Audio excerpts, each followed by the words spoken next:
difficult thing to understand is Egyptian religion. So we're going to just take tonight to brush lightly over the Egyptian base, and then next week we'll take up the Greco-Egyptian religion, the amalgamation, for want of a better term immediately, of the Greek and the Egyptian. So we're just going to brush over Egyptian religion, and then next week we'll go right to the development of the Greek-Egyptian synthesis. That's a better term. I thought I'd start us off by giving you a short description of embalming.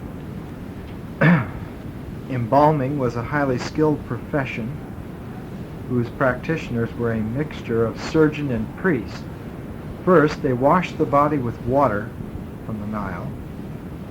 Then, through a slit in the left side made with a flint knife, the organs were all removed except for the heart, which was required for the judgment weighing, and to have the heart weighed. The most vulnerable parts were separately mummified and placed in 4 canopic jars in a solution of natron and aromatic spices.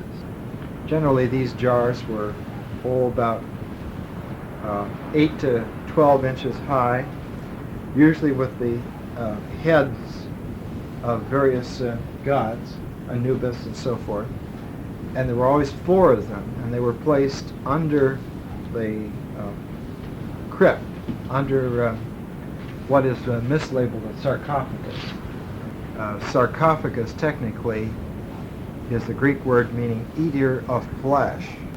And when bodies were put into limestone crypts, the limestone ate the flesh away. So a sarcophagus ate the body. So you don't want to think that it was a sarcophagus. It was really a coffin. Natron, which is a sodium-based mineral native to Egypt, and aromatic spices. The jars were then sealed with carved stoppers. Up to the end of the 18th dynasty, these stoppers took the form of human heads, probably in the likeness of the dead person. And then after that, there were animal heads. The stomach was protected by the jackal-headed god and the goddess Neith, the intestines by the falcon-headed god, and the lungs by the ape-headed god and Nephthys. Finally, the liver by the human-headed Imseti and Isis, the goddess of Philae. The brain was removed either through the nose by breaking the ethmoid bone or through the ear. The brain and body cavities were then washed out with palm wine, and other astringents, such as cedar oil, were used to dissolve out any residue. It is not clear if the kidneys were left in the body, they were not, or what happened to the brain. The brain was kept in solution. But all the organs and materials were kept and buried in the vicinity of the tomb, or in the tomb itself. It was essential that nothing should be lost that belonged to the body. The empty body cavities were now packed with natron, a compound of sodium carbonate and sodium bicarbonate, which dehydrated the body efficiently and acted in addition as a preservative. Incidentally, you can see a mummy, you can actually touch it, at the LA County Museum of Natural History. You can go in and actually touch one. 70 days it took to dry. 70 days. And of course, during all of this embalming, it was a ritual that was accompanied by in-tone hymning, so that each stage was articulate. Then came, after 70 days, the most elaborate part of the embalmer's art, which was the bandaging. This started with the extremities. Each finger and each toe was separately wrapped and frequently encased with finger and toe stalls of gold or silver. The penis was wrapped in a state of erection. During the bandaging prayers from the Book of the Dead, read by the priests, and ointments, spices, and resins were poured on the bandages. After all this, then the forearms were bandaged, then the upper arms, which were folded then across the chest, and everything bound in that position. Between layers of bandages and were placed a great variety of precious objects, rings, bracelets, and so forth. This is why most of the mummies were desecrated by robbers, because the valuables were interlaced within the bandages. When the bandaging was finished, then the whole body was wrapped in shrouds, and these were fastened with 4 transverse bands. 1, 2, 3, 4. This is one of the most archaic symbols of wholeness, which transcends death. On this cover here of this new book, Esotericism and Symbol by R.A. Schwaller de Lubeck, you will see the 4 bands crossing this little container here. Also, I don't have it right at hand, if you see the late Hellenistic gods like Mithraeus, who is a lion-headed man wrapped around with a serpent, there are 4 bands of the serpent there.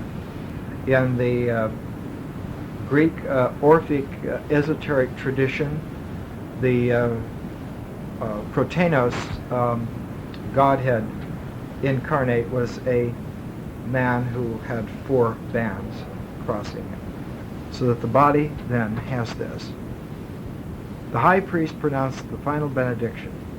You live again forever. Here you are young once more forever.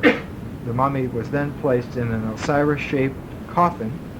That is, the whole coffin itself was shaped like the god Osiris, so that then one is encased by the god.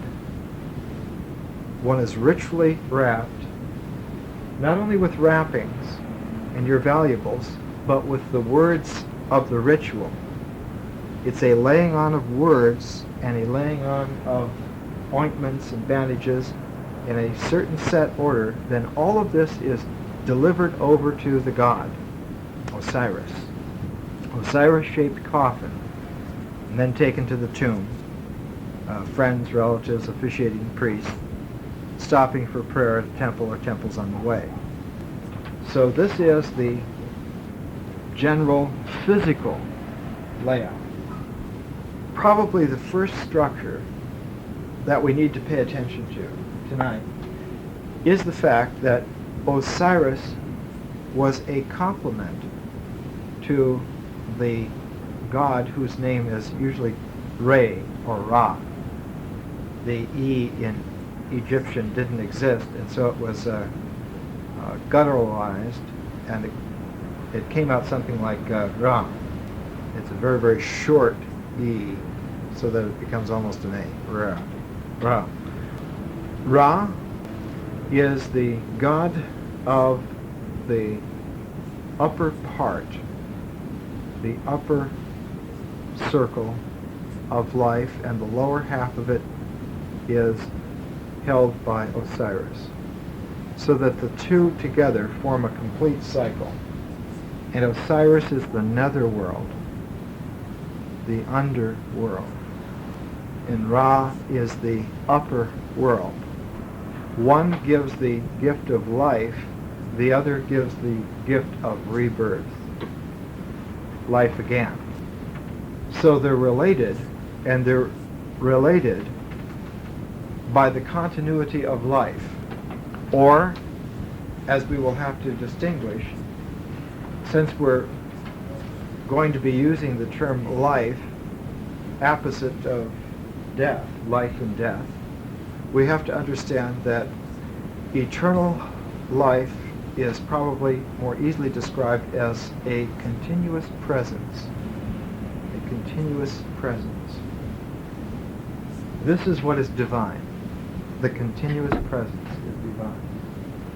Life and death are cycles within the continuous presence. They are objectively discontinuous episodes in themselves, Life as an episode comes to death. Death as an episode comes back to life. This discontinuity is only apparent. The continuity is ensured by the divine presence, which never changes, and thus is what we would call eternal. It's not timeless, but it's eternal. It never has not been what it is now, at this very moment. This is the most difficult thing to understand, that the Egyptians were extraordinarily sophisticated. That they were monotheistic from the beginnings. But their monotheism was upon an invisible unity of the continuity of divine presence that cannot be named.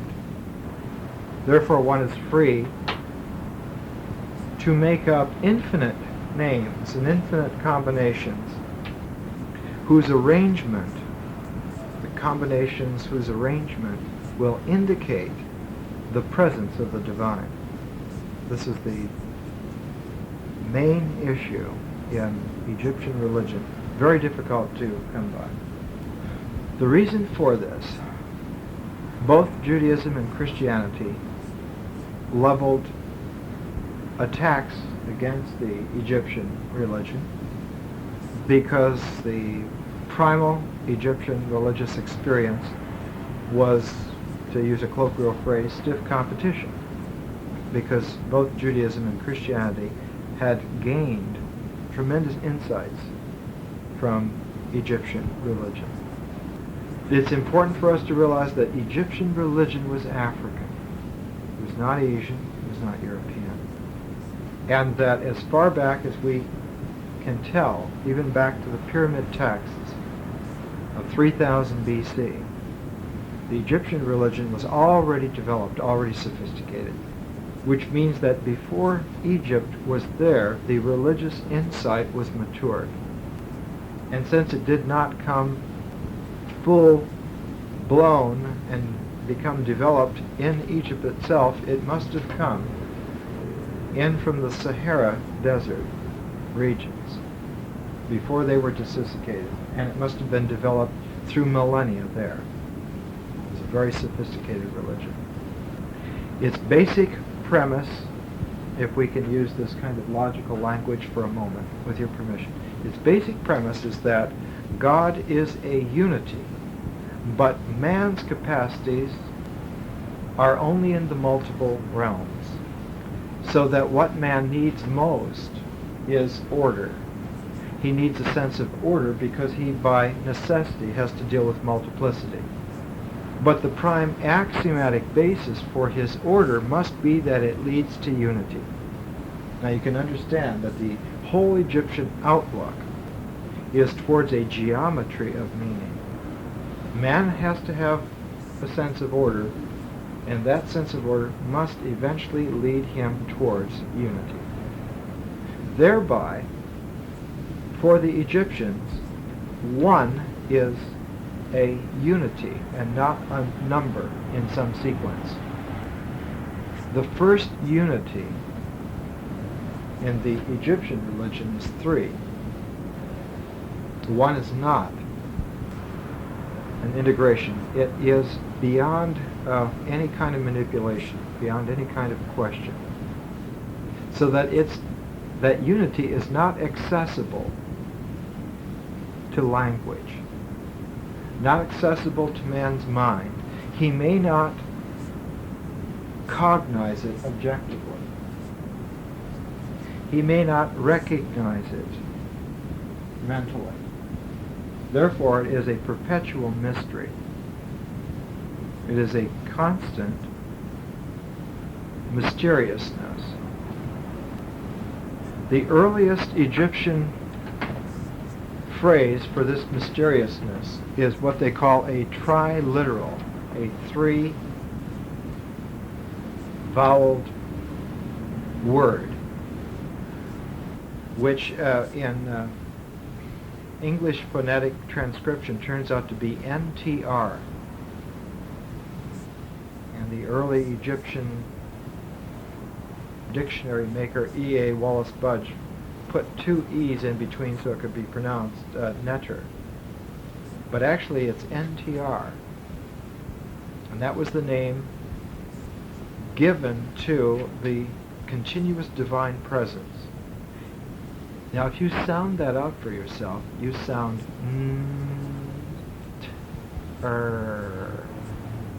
The T in it marks a transition. The tongue, which has been on the roof of the mouth for the N, it lets go. The letting go. And then the N and the R are related. And what makes them different is that the tongue has let go. That the tongue has no longer magnetized itself to the top of the roof of the mouth, but is free in the mouth. This was a mysterious way of indicating that the continuity of the divine presence is a mystery that occurs to man only in a transition. So that transitions become very important in Egyptian mysticism. And to the Egyptian mind, every single detail counted.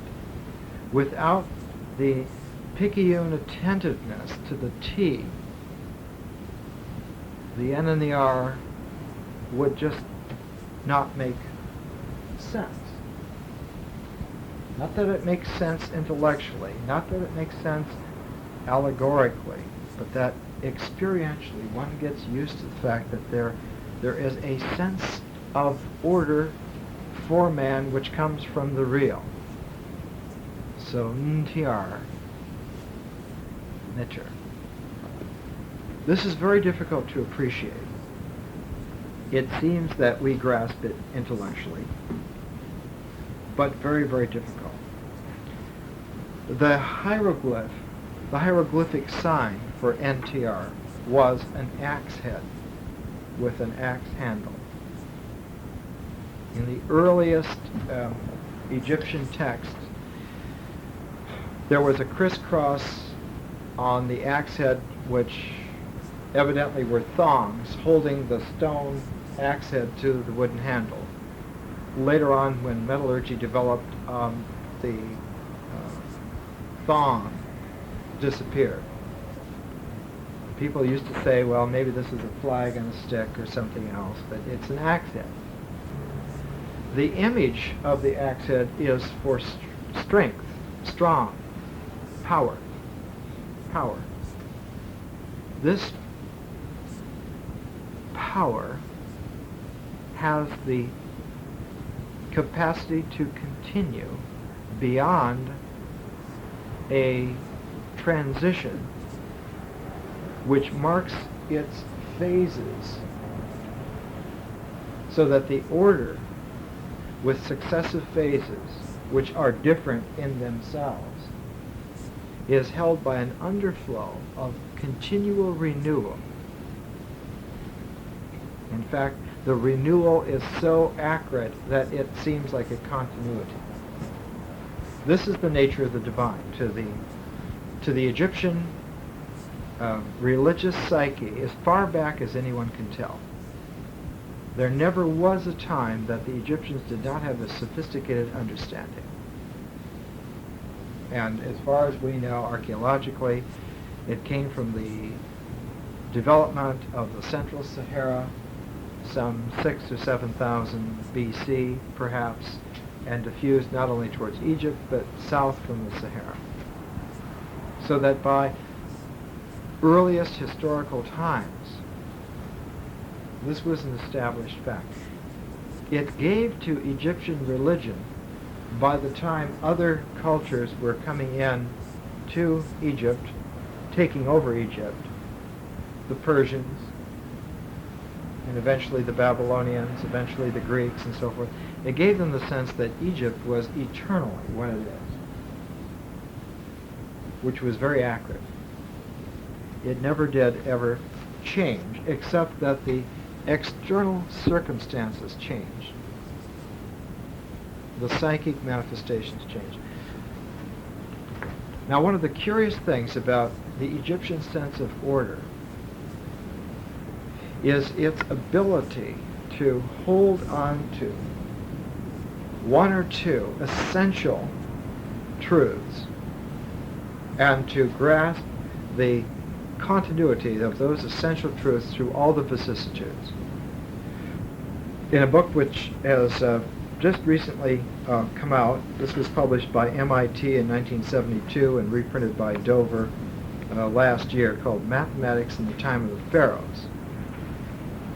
There's a very curious thing about mathematics. He says one of the oddities in Egyptian mathematics was they developed an ability to calculate 2/3 of any number. They could find 2/3 of any number. And they made many multiple ways of achieving this.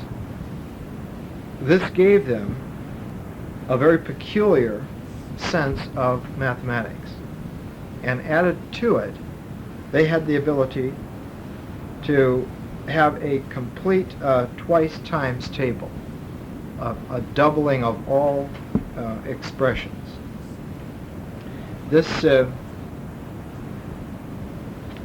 author Richard Gillings relates, if we accept that the Egyptians had a high degree of civilization, expressed especially in their mathematical skill, it will come as a great surprise to the readers of this history to find that whatever great heights the ancient Egyptians have achieved scientifically, their mathematics was based on two very elementary concepts.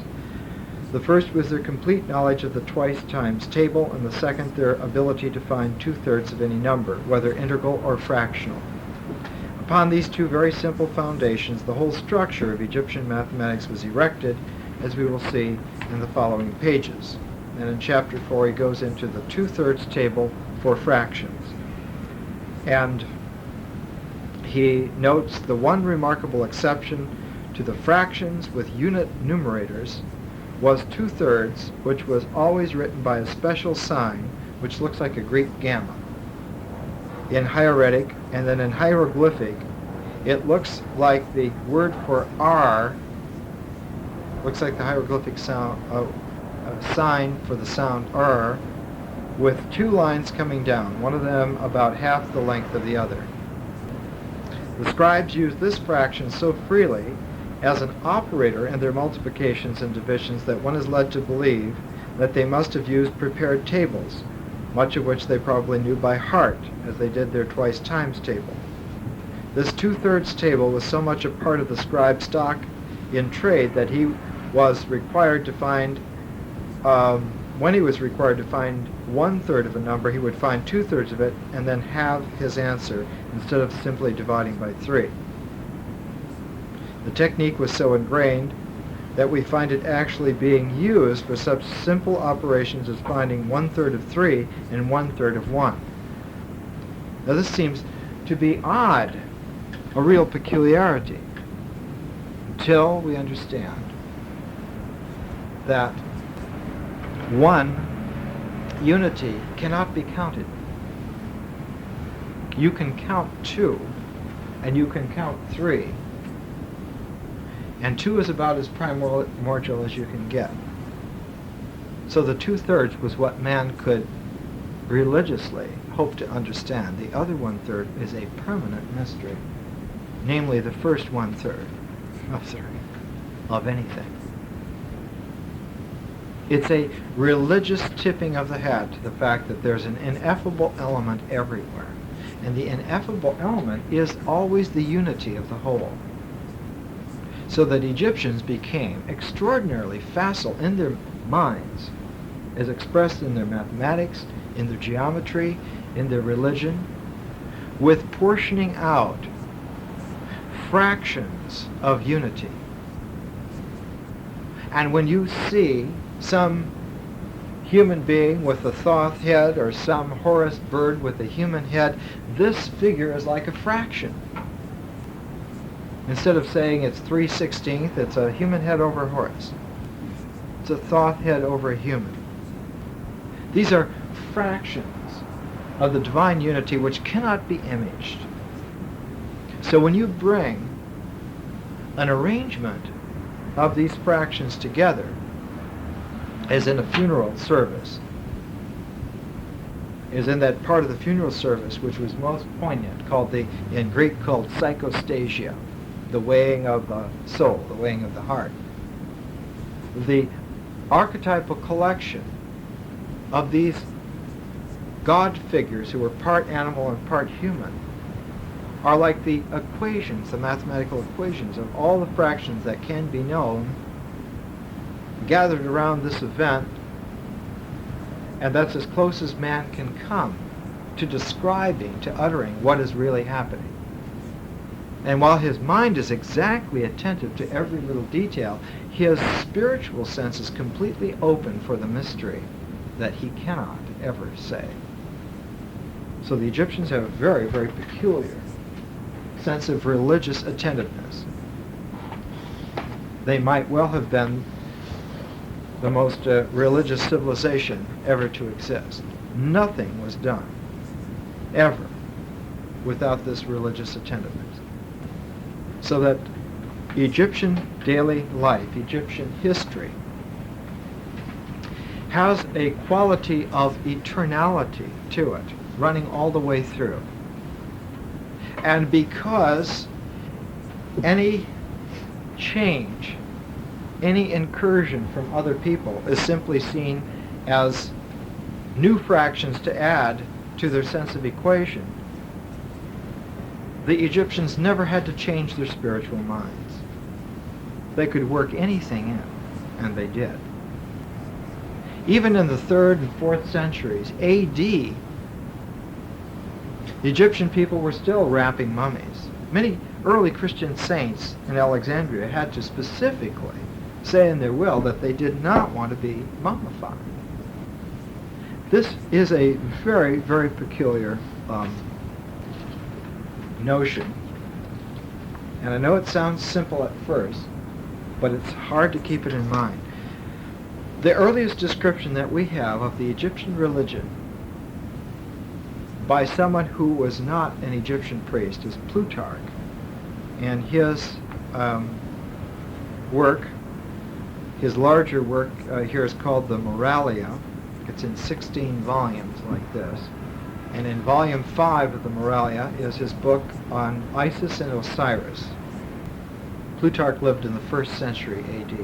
He was a priest of the Egyptian mysteries, and he could understand a great deal. He was Hellenistically educated. He writes this: the Pythagoreans embellished also numbers and figures with the appellation of the gods.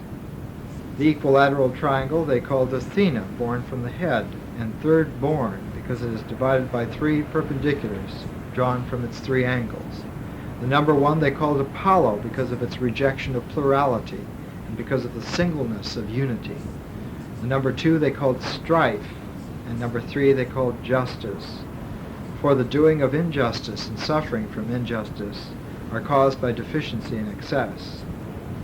If, then, the most noted of the philosophers, observing the riddles of the divine, inanimate and incorporeal objects, have not thought it proper to treat anything with carelessness or disrespect, even more do I think that, in all likelihood, we should welcome those peculiar properties existent in natures which possess the power of perception and have a soul and feeling and character.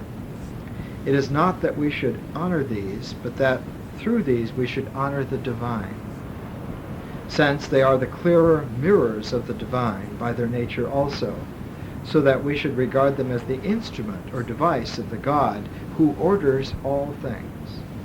And in general we must hold it true that nothing inanimate is superior to what is animate, and nothing without the power of perception is superior to that which has that power. No, not even if one should heap together all the gold and emeralds in the world. The divine is not engendered in colors, or in forms, or in polished surfaces. But whatsoever things have no share in life, things whose nature does not allow them to share therein, have a portion of less honor than that of the dead. But the nature that lives and sees and has within itself the source of movement and a knowledge of what belongs to it and what belongs to others, is drawn to itself an efflux and portion of beauty from the intelligence by which the universe is guided. Wherefore the divine is no worse represented in these animals than in works of bronze and stone, and are alike subject to destruction and disfiguration, and by their nature are void of all perception and comprehension. This then is what I most approve in the accounts that are given regarding the animals held in honor. As for the robes, those of Isis are variegated in their colors, for her power is concerned with matter, which becomes everything and receives everything, light and darkness, day and night, fire and water, life and death, beginning and end. But the robe of Osiris has no shading or variety in its color, but only one single color like to light. For the beginning is combined with nothing else, and that which is primary and conceptual is without admixture. Wherefore, when they have once taken off the robe of Osiris, they lay it away and guard it, unseen and untouched. But the robes of Isis they use many times over, for in use those things are perceptible and ready at hand, afford many disclosures of themselves, and opportunities to view them as they are changed about in various ways. But the apperception of the conceptual, the pure, the simple, shining through the soul like a flash of lightning, affords an opportunity to see and touch it but once. The arrangement of the material world to the Egyptian religious mind had to be according to rote, order, because that rote order was your only guide, your only insurance, that you were going to lead yourself in your life to a moment where the divine could be seen, that would occur but once. In order for that propitiousness to occur, one had to have everything right. The importance of the form was not the form, but that the form be exact, so what it would disclose, because it would only do that once, would be disclosed in a way that you could experience it, that you could receive it. The key to life was feminine, was in Isis. Life is variegated. It has infinite possibilities of color and variety. And all of it must be received, whatever it is. Who knows what you are going to receive in this life? Who knows what experiences are going to come out? Even with the most carefully laid plans, the most secure societies. So the goddess of life has to be able to receive everything. And part of her blessedness is that she teaches us to receive whatever is going on, whatever has happened or is going to happen, with equanimity. Because it's the equanimity of receiving all the variation that allows us to keep preparing our form of the whole for that moment when the divine will be disclosed. It's like a very touchy camera, that the shutter is only going to work once. You're only going to have one photograph. You've got to know how to set up that shot. You've got to know everything about the camera, everything about photography, everything about the scene. You've got to be ready for that moment. This is a peculiarity, and this is where the one and the many are brought together in Egyptian religion. And in the psychostasia, what Thoth brings to the soul is not a book, it's not writing. It's nothing more esoteric than this. The Egyptian sistrum was shaped rather like an ovate type of a shape that had 4 bands running through it, steel or metal or bronze bands, that when you shook a sistrum, it would make a kind of a sound like that, a cacophony sound. This is a Tibetan Vajrayana version of that. A bell makes a purified sound. A sistrum disturbs the hearing order. No longer tune your ears to what you can hear. Tune your ears out. What you cannot hear is what is going to be said. So the sistrum is a divine instrument to break the spell of this world. It's only when we're awakened in this way. It's as if we're under a spell in this world. And part of the sense of order, of the inculcation of the same order that goes for thousands of years, is to make it easy for you to leave that order behind. Budge's book on Egyptian magic observes that Egyptian magic dates from the time when the pre-dynastic and prehistoric dwellers in Egypt believed that the earth, the underworld, the air, the sky, all were peopled with countless beings, visible and invisible, which were held to be friendly, unfriendly, etc., according to man, according to the operations of nature. So that life is filled with infinite hierarchies of existence. One would have to be quite arrogant indeed to feel that you were able to keep track of everything on all the millions of levels. So one cannot aggressively project the ordering out into this complete cacophony of possibilities. The order must be applied to oneself.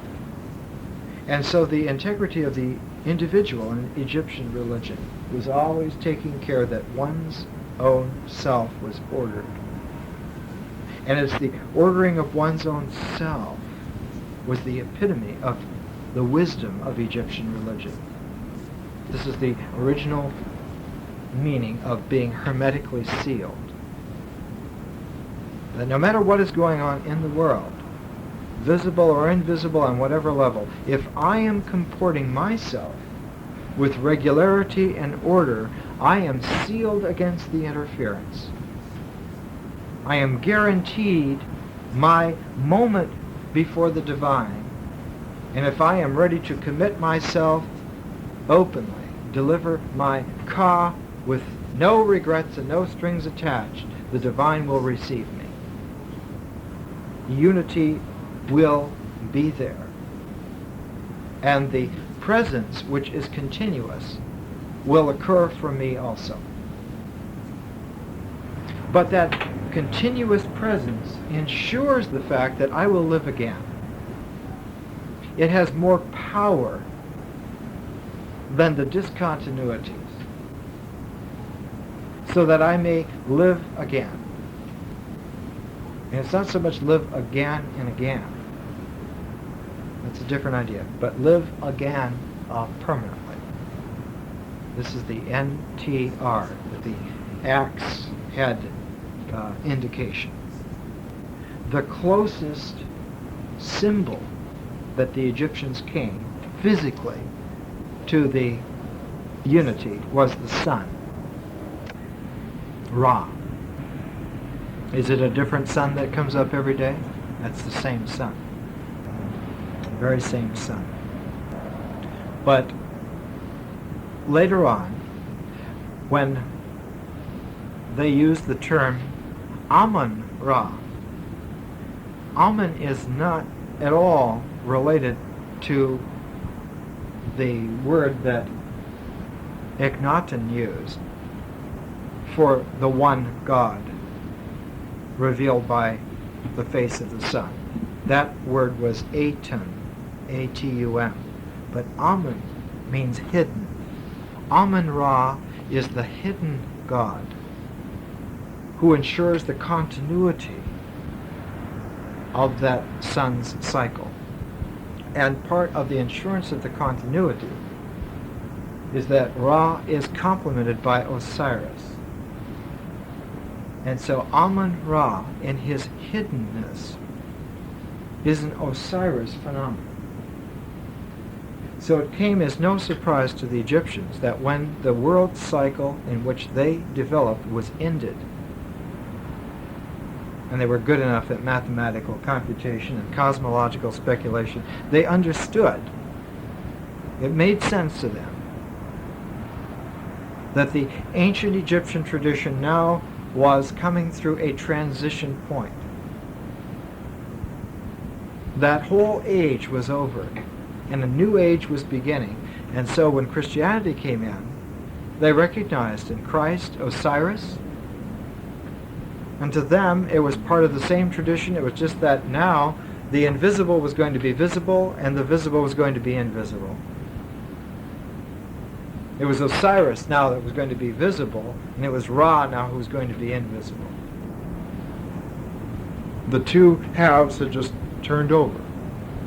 And I thought this is totally appropriate for a new world epoch, when they embraced Christianity with absolutely no doubts whatsoever.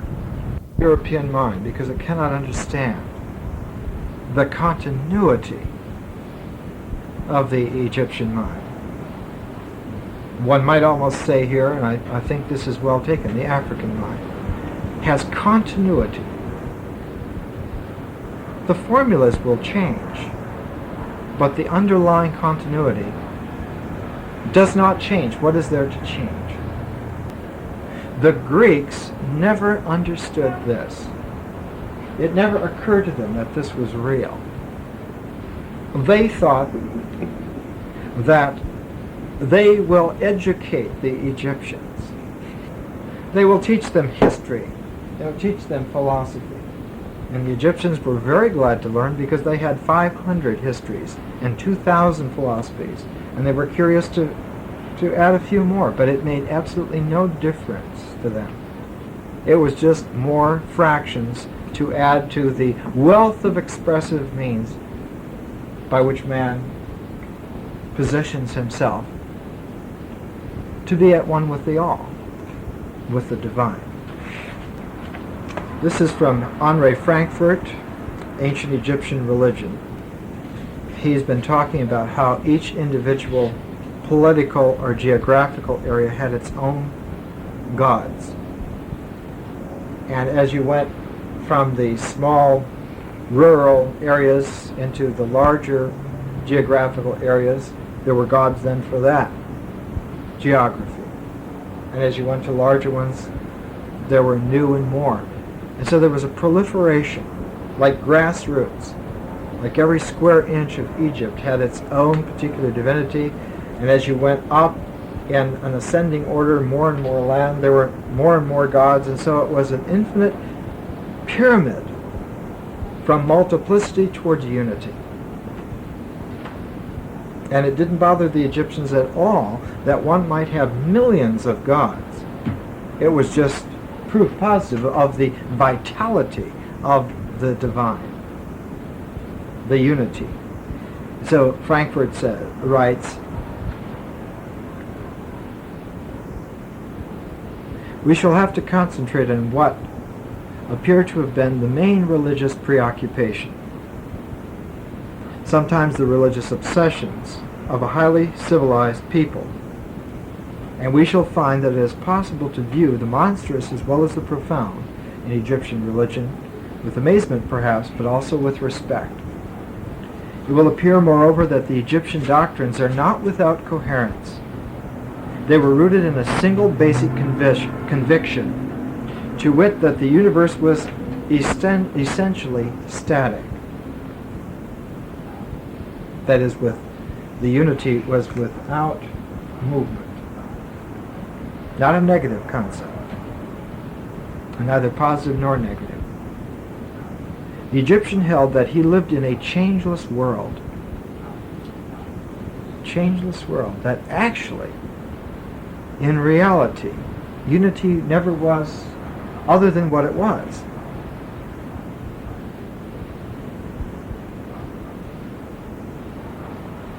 But that as long as he human and temporal. He was deceived. He thought that change might be the context within which he should regard the divine. And then he realized that this was a mental interpretation, and therefore he structured his mental order even more stringently to forbid himself this illusion. So the Egyptian held that he lived in a changeless world. It is irrelevant that his view, whether it be applied to nature or to society, seems untenable to us. What matters is that the Egyptian held it, that it informed not only his theology but also his moral and political philosophy. Not as an articulate doctrine, but nevertheless decisively it determined the forms he gave to his state and his society, to his literature and his art. In fact, we have recognized the Egyptian's view of the world only through the study of those forms. And he says, it is true, of course, that Egyptian beliefs were in themselves subject to change, but the truth was not subject to change. This became extremely difficult to appreciate, especially in the 19th century European mind.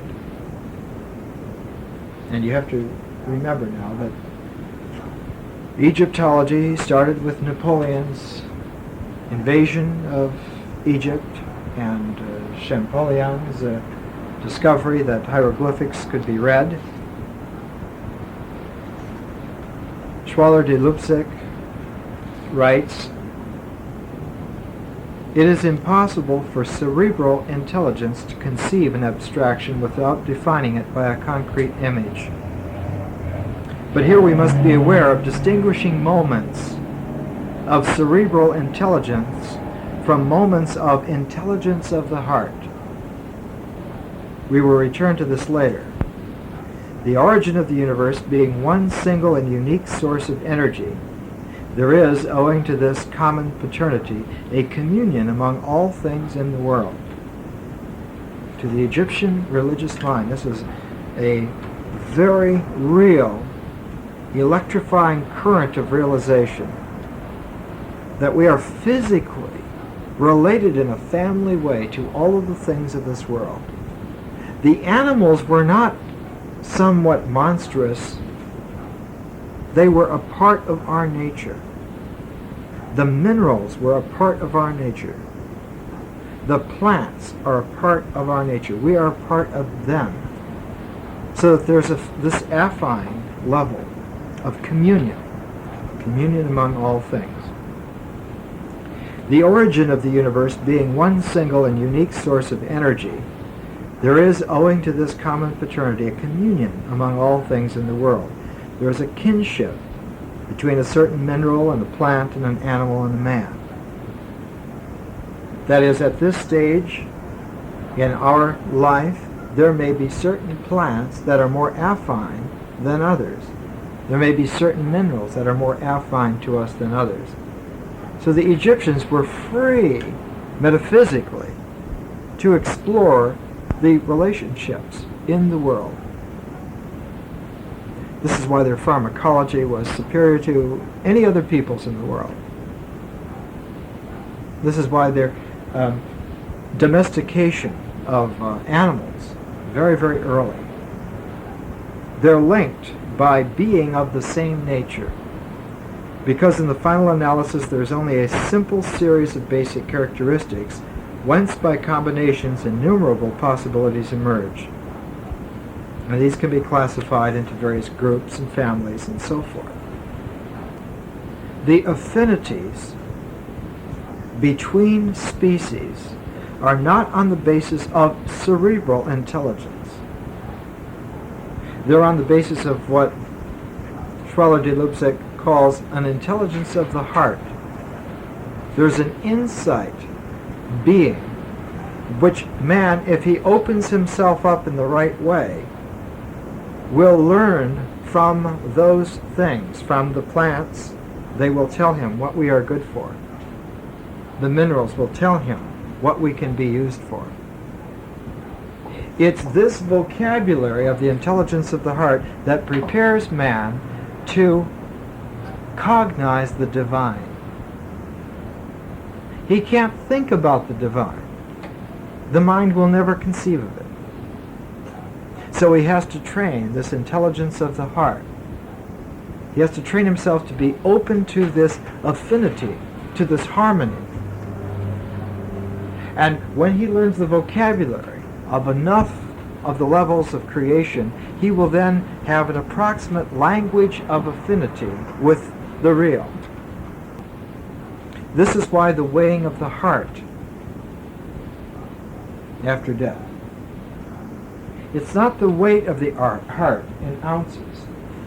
It's its comprehensiveness to cognize the divine. De Lipsick writes, "The variable moment, therefore, is of an abstract order, but can be perfectly well observed and analyzed in its effects. On the other hand, the abstract cause, in a state of genesis within the concrete, an apparently stable scheme of man's organic constitution, is beyond rational analysis. A totality of purely bodily experiences evidently maintains this genesis, but individual and group heredity play a part as well. Here again one can speak of physiological adaptations transmitted by heredity. But the impulse toward this genesis must nevertheless be provided by an incomprehensible moment, which in sum could be called formless concentration." This is unfortunate use of language, but it has to be. Formless concentration. We've all heard of single-pointedness of mind. This is no pointedness of mind. In fact, instead of using the polarity consciousness of form and formless, it would be better here in the Egyptian mode to speak of form and presence. For form and formlessness are polarities. They're in conflict. But when one is experiencing from a sense of unity, the contrast is not one of polarization between form and formlessness, but one of complementation between form and presence. One can arrange and order form, but one cannot handle presence. One can only hope that one has made the temple of the body pure, the temple of one's life pure, so that the presence will flow through it and bless it by its inhabitants. This was the archetypal basis of health in the Egyptian-influenced classical world. I'll give you a short example just to posit this for you. Asclepius is an Egyptian healing phenomenon. And the temples of Asclepius healed by having people sleep in the sacred precincts overnight. There wasn't anything that you could do. There was nothing you could take. It was exposing oneself to the influence of the god in his own sacred precinct.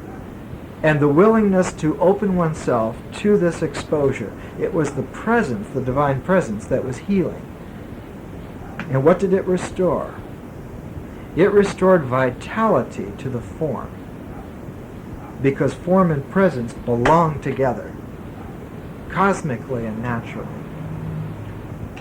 And form and formlessness is a false polarity engendered by the mind, and that is what makes you sick. He writes further, just two more quotations from him, then I'll go on from this. What we're looking for here, keep in mind, is that the Egyptians are preparing themselves constantly for a moment of grace. They want to arrange everything so that when that moment comes, they can leave everything behind. Everything is ordered all the time. Everything is tidied up all the time so that at any moment, who knows when you're going to die. And it's that moment of death that is your opportunity. Now, something interesting here. Remember we talked about how Ra and Osiris are complements of the same unity. Osiris of the underworld, Ra of the overworld. Where Ra comes down, and just before he translates into Osiris, there's a transition point. The transition point is at dusk and at dawn. Not only dusk and dawn, but the horizon. The Egyptian religion is always talking about horizons. That horizontal circle is feminine. This cycle vertically is a masculine manifestation. This cycle horizontally is a feminine manifestation. This is why Isis has a sister, Nephthys. The two women, the two sisters, they are sisters. Together they search out the fragments of Osiris and reinstate him to wholeness. Isis is like the horizon of the dawn, and Nephthys is like the horizon of dusk. Guaranteeing that. That whole horizon guarantees that the transition will be like that sacred Egyptian word for divinity that we talked about at the beginning. The Nt-er. And more it came to be seen that the functioning relational principle in reality was the feminine guarantee that the transition happened in such a way that continuity was still accessible. The continuity was there, but it had to be to man accessible. So the divine mother aspect comes very much into play, especially in that dawn horizontal transformation. And this is why the dawn horizontal, manifested as Isis, gave birth to now an all-encompassing transcendental unity called Horus, H-O-R-U-S, Horus, the son of Isis. And it's interesting that in the religious iconography, in the religious ritual, that Isis is impregnated by Osiris after he is dead. After he is dead. Remember now that when they bandaged the mummies, masculine mummies, even the penis was bandaged in an erect state. Because the essence of Osiris was not his sperm, which was a physical, material thing, but his essence was a spiritual continuity. So that Horus is not a son of materiality, of physicality, but is a spiritual son. And in fact, the portrayals of Isis becoming impregnated shows that her arms have become wings. And in fact, the whole esotericism of it, the lifting of the penis, is not done by desire, but is done by the fluttering of the wings of the spirit. Because what is being coaxed out is not semen, but is a spiritual essence. It is the spiritual essence of Osiris. And so Horus is the divine child of the spirit. So that when the sun comes up, not only is it Ra, as in Ra and Osiris, but it has that extra mystical overlay now. It is the eye of Horus. And whenever they built huge complexes, from Luxor to Philae, Those huge main gateways, on the lintel going in was the wings of Horus and the sun in between the two wings. And that became one of the great religious symbols, and comes down even to our own day. And it was, incidentally, the basic symbol for the Rosicrucians. One can still see in the early Pennsylvania tombstones the disk of the sun with the wings, and usually it's embellished in that late date, some 4,000 years after it happened. Usually there might be a face put on the sun so that it looks like a cherub or something like that. But what that is, what that basic iconography is this is the bird of man's spirit freed to the universe. The bird of the largest comprehension. It's not a change in the divinity, but it's a maturation in the mythological capacity of man to express what he feels. It's not so much an increase of what he knows. He still knows that he doesn't know. And in that sense it's changeless. But he feels more. There's more of a passion. And so it was a very simple transition to see the Virgin Mary as Isis and to see Christ as Horus. Yeah, Jesus is like Osiris, but the Christ, the Christos, this is transcendental being. Has nothing to do with physicality anymore, but has everything to do with universal manifestation. That man has a cosmic capacity to manifest. And as long as he didn't recognize that, as long as he didn't really believe in that, as long as he didn't passionately insist that this was his true nature, he was deluded and caged and bestial. And when he came to realize that, he was then freed to be himself. De Lubsek writes, at the level of the human animal, all the possibilities of evolution of material consciousness are exhausted. It then becomes a question whether either of a physical continuity or of a new baptism of spirit, allowing the original radiance to re-liberate itself from matter.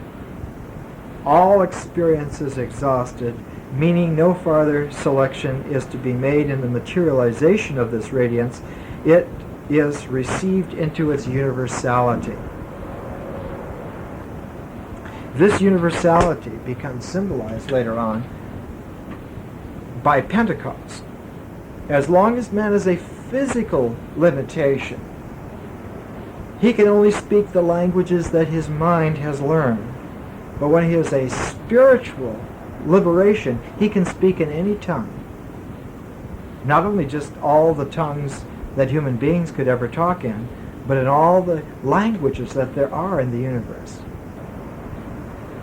All languages become a facility for his expressiveness. This is why the sudden explosion, the sudden jump of cosmic potential. And one can only call such a man a God-man. It is the name of the God that is important in this sense. The name is not a defining, but is a manifesting power. And because this is true of unity, all language then has this responsibility to order itself so that at any time one could immediately, lightning-like, open up and intuit the divine through any language structure. This is why the Egyptian language, and I finally got funds to get us an Egyptian grammar by Gardner. You can look at it. This is why the Egyptian language was a sacred language. There was never a common written script. don't do that. They knew. That language is so important as a spiritual possibility for manifestation. It has to keep its divine capacity at all times, because it's the insurance of our ordering. It's the insurance that everything is made sacred, that the holy order is still operating. One more thing, and then we'll be finished. This is on Horus. Remember now that Amun-Ra, the hidden, Amun is called the one of one, or as it's written in Egyptian, just 1-1. Not 11, but 1-1. No comma, no semicolon, just 1-1. A title which has been explained as having no reference whatever to the unity of God as understood in modern times. But unless these words are intended to express the idea of unity, what is their meaning? It is also said that he is without second. Thus there is no doubt that whatever the Egyptians declared their God to be one, and without a second, they meant precisely what Hebrews and Arabs meant when they declared their God to be one. Such a God was an entirely different being from the personifications of the powers of nature and the existences which, for want of a better name, have been called gods. But besides Ra, there existed in very early times a god called Horus, whose symbol was the hawk, which it seems was the first living thing worshipped by the Egyptians. Horus was a sun god like Ra. In later times, confounded with Horus, the son of Isis. He writes confounded, but what is it about the hawk? The hawk has incredible vision. He flies up into the sky. To the Egyptians, the sky blue, was the color of divinity because it was endless. It is endless. And there's a sense that the sky blue tilts in the air and goes underground, just as Ra goes underground. So at night, it's just like it is now. It's day somewhere in the world. The sky blue is always there. It revolves around the earth like a healing tone. The hawk, Horus, flies, is the sharp eye in the sky, is wrapped in sky, is so high up all you can see is a dot, but out of that dot there's an eye that sees down. Someone estimated once that a hawk has about 50 times the resolving capacity of the human eye. It's like a 50-power telescope attached to your eyes. But a metaphysical hawk, whose eye is the sun, is a cosmic meditative image which is too large in its resonant significance to be encompassed by the mind. It can be approximated by ordering and plotting of the mind, but can only be experienced by a relinquishing of oneself to a harmony with it. It is this moment of grace, of being able to open oneself up to the divine. That was the point of all of the Egyptian religion. Because you had seen a million combinations, what's one more combination? It eventually becomes meaningless. Eventually, by surfeit, one schools oneself not to look in the material world for the divine. After the first million combinations and possibilities, there's no longer any inducement whatsoever to put any combination of material things together. As Plutarch says, even a mountain of emeralds and gold has no soul. And so the point of Egyptian religion that the Greeks came head-on with Alexander the Great, was this peculiar obsession that Alexander had. He went out to the Siwa oasis, alone. He left all of his trusted companions, and they were called companions, outside of the temple, and he went into the temple of Amun-Ra alone, spent the night there, and came out convinced that he was the god. It was the Egyptian spirit in a Greek pridefulness, a Greek individuation. I am the god, said Alexander. Me. Not that I am at one with the god, I am the god.